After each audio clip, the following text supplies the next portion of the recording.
So welcome to the next part of the introduction to economics video. पिछले video में हमने different definitions देखी थी इकोनॉमिक्स की। इस वीडियो में हम देखेंगे कि what is the criticism of material welfare definition of economics. Okay, तो लास्ट वीडियो जहां हमने खत्म की थी वहां हमने फीचर्स देखे थे मटेरियल वेलफेयर डेफिनेशन के। अब देखते हैं कि क्रिटिसिज्म क्या है मटेरियल वेलफेयर डेफिनेशन का। तो first one is regarding ordinary business of life. तो जब हम पिछली वीडियो में हमने देखा था according to material welfare definition the economics is only related to the ordinary businesses of life। तो इसके क्रिटिसिज्म में इकोनॉमिस्ट्स ने कहा कि why only ordinary businesses of life, हम क्यों extra ordinary businesses of life को इंक्लूड नहीं कर रहे हैं। अगर नहीं कर रहे हैं तो ये भी नहीं बताया गया कि एक्स्ट्रा ऑर्डिनरी क्या है और ऑर्डिनरी बिजनेस ऑफ लाइफ क्या है। अब एक्स्ट्रा ऑर्डिनरी कोई बिजनेस है जैसे कि वॉर सीन्स चल रहे हैं, उसमें इकोनॉमिक को मैनेज करना क्यों इसके स्कोप में नहीं रखा गया। तो ये पहला क्रिटिसिज्म है मटेरियल वेलफेयर डेफिनेशन का। The second one is limited scope. अब ये डेफिनेशन जो थी मटेरियल वेलफेयर डेफिनेशन, ये इसके इकोनॉमिक्स के स्कोप को बहुत नैरो कर रही थी, बहुत लिमिटेड कर रही थी, कन्फाइन कर रही थी। क्यों, देखते हैं। तो पिछले में हमने देखा था कि मटेरियल गुड्स और नॉन मटेरियल गुड्स अलग अलग होते हैं। तो ये जो डेफिनेशन थी ये सिर्फ मटेरियल गुड्स को इंक्लूड कर रही है, नॉन मटेरियल गुड्स को इंक्लूड नहीं कर रही है। तो इसके साथ ये जो डेफिनेशन का स्कोप है वो लिमिटेड हो रहा था।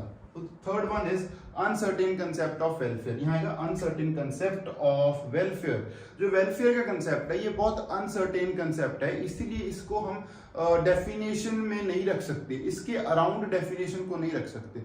अब वेलफेयर क्या होता है, अब फॉर एग्जाम्पल अब इसको रियल लाइफ से रिलेट करते हैं। यही तो हमारे चैनल का मोटिव है कि how we can relate the concepts of economics with real life. अब रियल लाइफ में हम देखते हैं कि हमारे पास एक एसी है, वो हमें एक सीजन में तो यूटिलिटी प्रोवाइड कर सकता है, बट सर्दियों के सीजन में वो हमें यूटिलिटी नहीं प्रोवाइड कर रहा। बट है तो वो वेल्थ ही ना, है तो वो मटीरियल गुड ही, बट वो किसी सीजन में हमें यूटिलिटी दे रहा है और किसी सीजन में हमें वेलफेयर नहीं दे रहा है। ऐसे ही मेरे पास एक लग्जरी कार है, वो हो सकता है वो मुझे यूटिलिटी प्रोवाइड कर रही है, बट किसी और को जिसकी नीड्स ही अलग हैं और या जिसके पास पहले ही बहुत सारी लग्जरी कार्स हैं, तो उस आदमी को हो सकता है कि वो ना वेलफेयर प्रोवाइड करे ना यूटिलिटी प्रोवाइड करे। तो जो वेलफेयर का कंसेप्ट है ये बड़ा ही अनसर्टेन है, अनश्योर्ड सा कंसेप्ट है।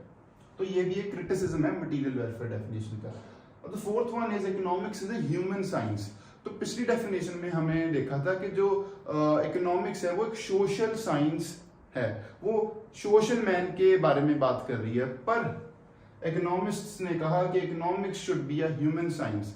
ये जो लॉज हैं इकोनॉमिक्स के ये सब आदमी पर एक जैसे लागू होते हैं, whether it is a law of demand और law of diminishing marginal utility. तो ये हर एक आदमी पर एक जैसे लागू होते हैं, इसलिए ये एक ह्यूमन साइंस है, नॉट अ सोशल साइंस। अब the next is not analytical but classificatory definition. जो मटेरियल वेलफेयर डेफिनेशन है ये बहुत क्लासिफाई कर रही है, ये एनालिसिस कम कर रही है। कैसे क्लासिफाई कर रही है? Material goods, non material goods, economic activities, non economic activities, ordinary businesses of life, extra ordinary businesses of life. तो ये बहुत क्लासिफाई कर रही है, तो ये भी एक इसका लिमिटेशन है।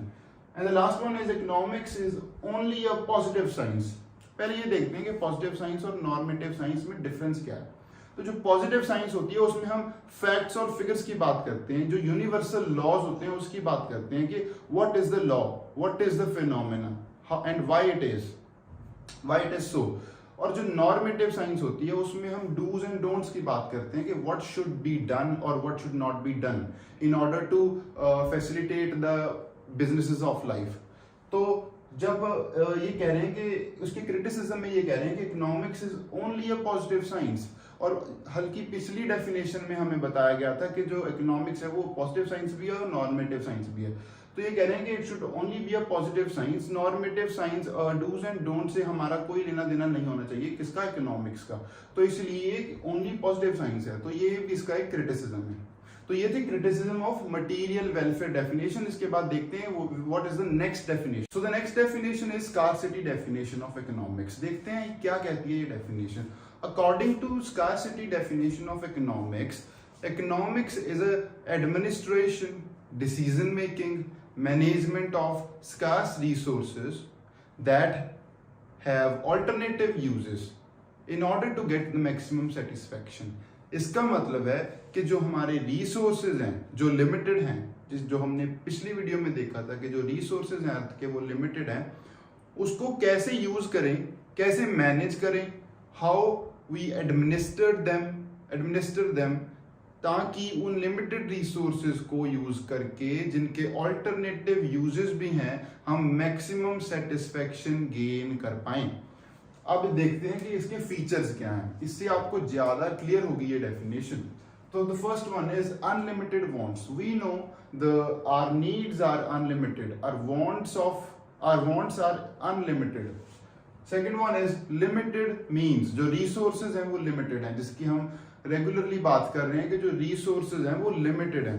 The third one is alternative uses, the uses of that limited resources too are alternative, जो उसके यूजेस हैं वो ऑल्टरनेटिव हैं। कोई भी हम एक प्रोडक्ट को डिफरेंट वेज में यूज कर सकते हैं।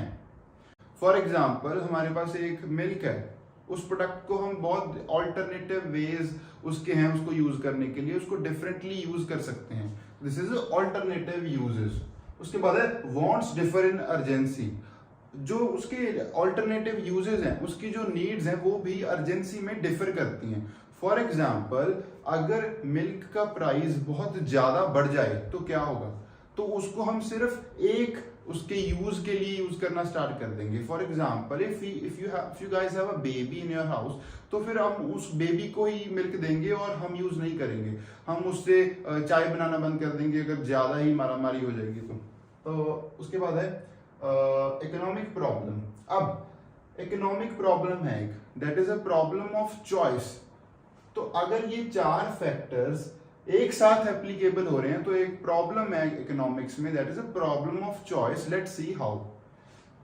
First one is unlimited want, second one is scarce means, third one is alternative uses and then is urgency of that uses.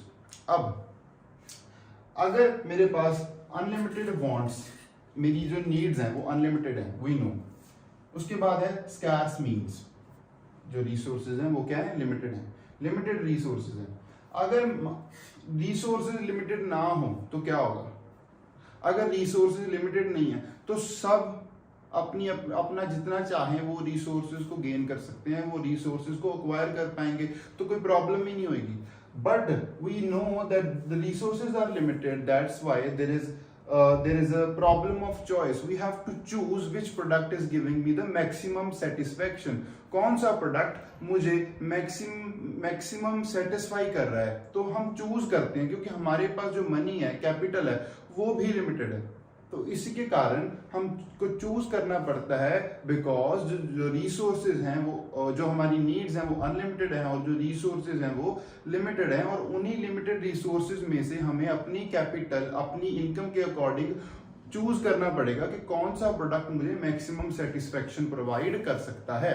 So this is also a feature of scarcity definition. The last one is opportunity cost. ये definition हमें opportunity cost के term के बारे में भी बताती है। अब देखते हैं opportunity cost होता क्या है। अब मेरे पास एक कैपिटल है, एक स्पेसिफाइड अमाउंट ऑफ कैपिटल है मेरे पास। अब मैं उसको या तो स्टॉक में यूज कर सकता हूँ, मैं स्टॉक बाय कर सकता हूँ, या मैं उससे कहीं इन्वेस्टमेंट करके मैं कोई बिजनेस स्टार्ट कर सकता हूँ। अब मेरे पास लिमिटेड रिसोर्सेज हैं, तो मुझे ऐसा उसका ऑल्टरनेटिव ढूंढना पड़ेगा जो मुझे मैक्सिमम सेटिस्फैक्शन प्रोवाइड करे, मैक्सिमम गेन्स प्रोवाइड करे। ऐसे बिजनेस में मुझे अपनी कैपिटल को लगाना पड़ेगा ताकि मुझे मैक्सिमम प्रॉफिट मैं अर्न कर पाऊं। तो इसलिए अगर मैं उससे स्टॉक बाय कर रहा हूं, तो अगर मैं उसको जो बिजनेस में इन्वेस्ट कर सकता था, जो मैंने नहीं किया क्योंकि जो लिमिटेड कैपिटल थी, एक जगह ही मैं यूज कर सकता था, अगर मैंने उसको एक जगह यूज कर लिया और जहां मैं यूज नहीं कर पाया, दैट इज अपॉर्चुनिटी कॉस्ट। तो ये भी एक इंपॉर्टेंट कॉन्सेप्ट है दिस डेफिनेशन का। तो ये थे features of scarcity. So now let's see what are the criticisms of scarcity definition of economics. The first one is very wide scope. अब ये जो डेफिनेशन है इसमें इतने सारे एलिमेंट्स हैं कि ये जो डेफिनेशन है इसका जो इकोनॉमिक्स के स्कोप को बहुत वाइड कर रही है। Second one is not neutral regards ends. कह रहे कि economics should talk about के what should be the uses जिससे हम मॉनिटरी गेन्स करें या जिससे हम प्रॉफिट कमाएं, जिससे हम सेटिस्फेक्शन गेन करें, क्योंकि वी नो कि जो रिसोर्सेज हैं वो लिमिटेड हैं और उसी में से हमें चूज करना पड़ेगा। हमारी कैपिटल भी तो लिमिटेड है, वो भी तो रिसोर्स ही है, तो उसी में से हमें चूज करना पड़ेगा कि अगर हम कैपिटल दे रहे हैं तो हमें कौन सा ऐसा रिसोर्स हम गेन करें जिससे हमें ज्यादा सेटिस्फेक्शन, ज्यादा यूटिलिटी मिले। तो पर उन ऑल्टरनेटिव यूजेस में से भी उसी ऑल्टरनेटिव यूजेस में से भी उसी यूज को चूज करना पड़ेगा जो लेजिटिमेट है, जो लीगल है।